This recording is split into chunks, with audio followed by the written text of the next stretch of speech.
Have you ever heard your grandmother say, "Boy, you just like your granddaddy. You just curse. You just like your granddaddy." Well, you know what? Today we will be discussing generational curses. What is a generational curse? You have an idea?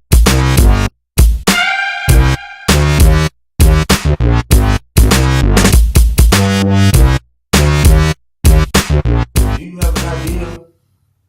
Well, I'm pretty sure that we all have heard uh, about generational curses. There's many generational curses. Today, I got my boy Dion, What up, what up? and we will be discussing generational curses. Dion, generational curse. How do we start with this? First of all, I believe that a generational curse is a particular way of life, lifestyle that has been handed down from your parents. Most of the time, your parents have, got it from their parents, Mm-hmm. and whatever that way of life is for them, they pretty much pass it down to their children. Right. Generational curses usually be, I'm gonna say, a negative behavior, somewhat. Right, it's a curse, right? It's a curse. So, would you say that, and I'm just speaking about, our culture, Right. that our culture have a lot of generational curses that we need to probably deal with? Oh yeah, most definitely. Because your way of life is really based upon how you was raised. Mm-hmm. And most of the time, it can become normal, Mm-hmm. even though you might not realize that you've been raised under curse. Right, You're right. living within the curse, and a lot of things you suffer from is because of being cursed. That's right. But when it becomes your normal, it's kind of hard for you to attack it and handle it the right way because you know. So you basically saying that you can be in a generational curse and don't even have an idea Don't even know it. that, the choices and decisions that you're making, no progress in your life kind of triggers down from how maybe a father or it could have been an Right. uncle or a grandfather, could have been a grandmother or a mother. They probably made those same poor choices and decisions. Right. And it has probably took a toll on how you make your choices and decisions. Because that's all I know. If I see my parents, doing things a certain way, Mm-hmm. then that information, that knowledge is passed on to me, and that's the way I'm going to go about doing those things. You're right. You're And right. if I'm catching hell over some of those choices, Mm-hmm. even though I'm doing what I know to do, Mm-hmm. I can't understand the hell that I'm going through because I'm only doing what I know. That's right. That's right. Not knowing that all of that is from me being up under the curse. That's right. Whether it may be, for instance, finances. Mm-hmm. If I seen my parents, every time they get a check, they blow it, they go party, have fun, blah, Mm-hmm. blah, blah. Then even how I'm handling my finances, I'm gonna handle mine the same way. That's right. Because I know when I get a check, okay, pay a couple bills, buy a few things for the kids, we gonna party, we gonna have fun, we gonna turn up. Mm-hmm. They become my way of life. But my finances are cursed because I'm not handling them properly. That's right. And that's amazing how, they can affect you over a whole period of a lifetime. Right. Because if you don't come to any kind of realization of what's really going on with the choices and decisions that I have made over a 20 or maybe 30-year period, then, I mean, when can you try to have some progression going on in your life?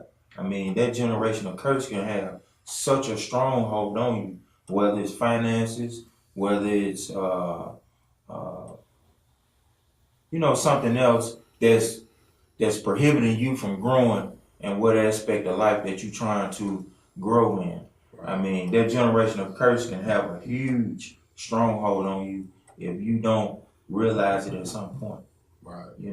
So I say that we all probably need to take time, and just sit down and go up under the microscope of our own life and, and see what areas that we probably need to, enhance. Right. Because we could be up under a generational curse and don't even realize it.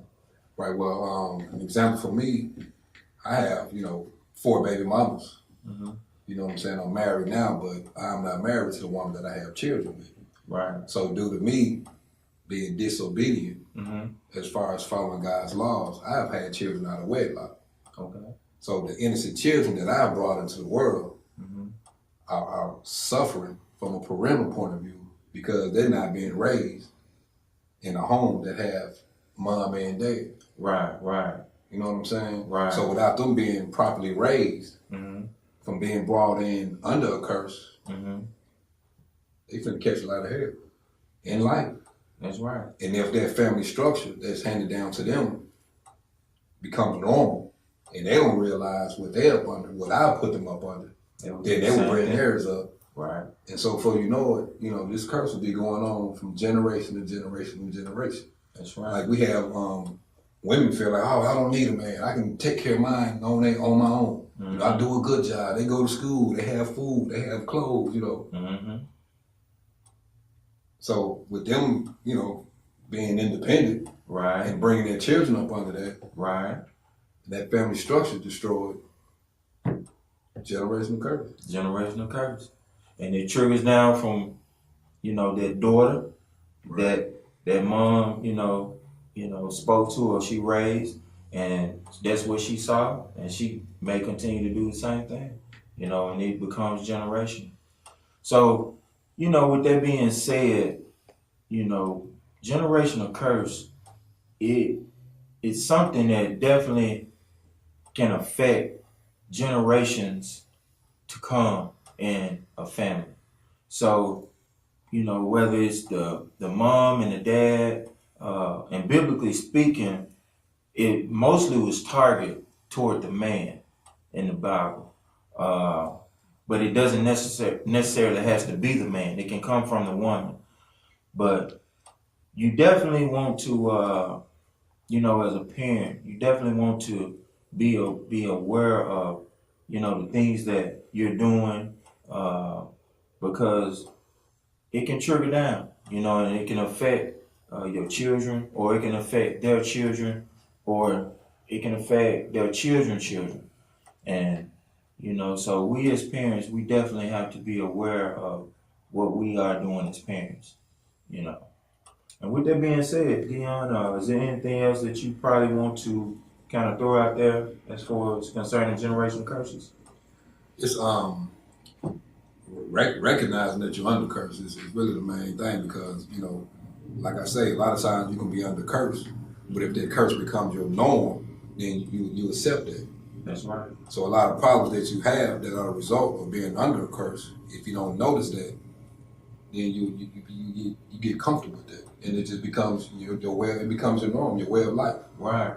So at some point, we really have to be real with ourselves, man, and analyze our life. What we're going through, why we're going through it, and just pinpoint it. That's right. And then we can begin, making the right steps. That's right. Change things, teach our kids better, and then we'll have something better to teach their kids. That's right.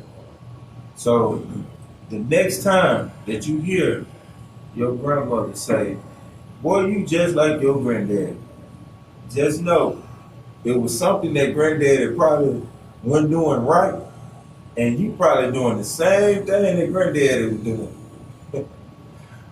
But in closing, we just want to say, with generational curses, just take time, because prayer is probably the number one way of trying to break a curse. So, us guys, men with vision, we will encourage you to, if it's a generational curse that's on your family that you recognize, to definitely seek prayer and work on trying to get rid of that curse before it affects many generations to come in your family.